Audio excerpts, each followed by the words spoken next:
More than a year and a half after the April 2013 Boston Marathon bombings, where 3 people lost their lives and 280 others were injured, the first step in the trial, jury selection for accused bomber Dzhokhar Tsarnaev, is set to begin.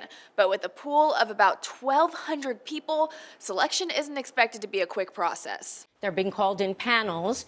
200, 250 at a time, 2 panels a day. They will fill out questionnaires, and then they will get weeded out. They're predicting 4 to 6 weeks. I think that it's realistic. A juror must first be able to sit through a trial that could take as long as 5 months. And like other high-profile cases, they must prove the publicity has not made them biased. Lastly, and this is specific to the state of Massachusetts, a juror must state they're open to the possibility of handing down a death penalty. In Massachusetts, the death penalty is banned, but it's still a possible outcome for Tsarnaev because the trial will take place in a federal court. As for the trial itself, analysts say it's a clear-cut matter of life or death for Tsarnaev.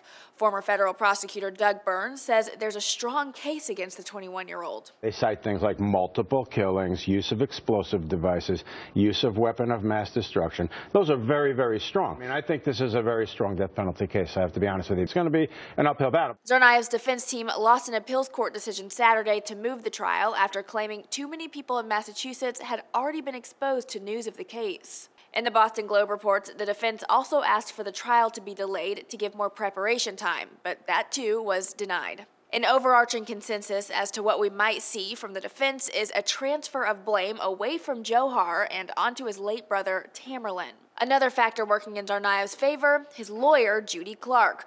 Clark is known for saving the lives of convicted criminals like Jared Lautner, the man who killed 6 people and shot Congresswoman Gabby Giffords, Unabomber Ted Kaczynski, and Olympic Park bomber Eric Rudolph. A fellow defense attorney told the Daily Beast Clark, in addition to being a brilliant lawyer, perhaps her most impressive quality is her ability to connect and understand individuals that the rest of the world despises. After jury selection, the trial will likely last months, as the prosecution has reportedly called hundreds of witnesses.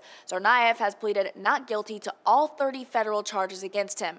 That includes the charge of using a weapon of mass destruction resulting in death. For Newsy, I'm Jasmine Bailey.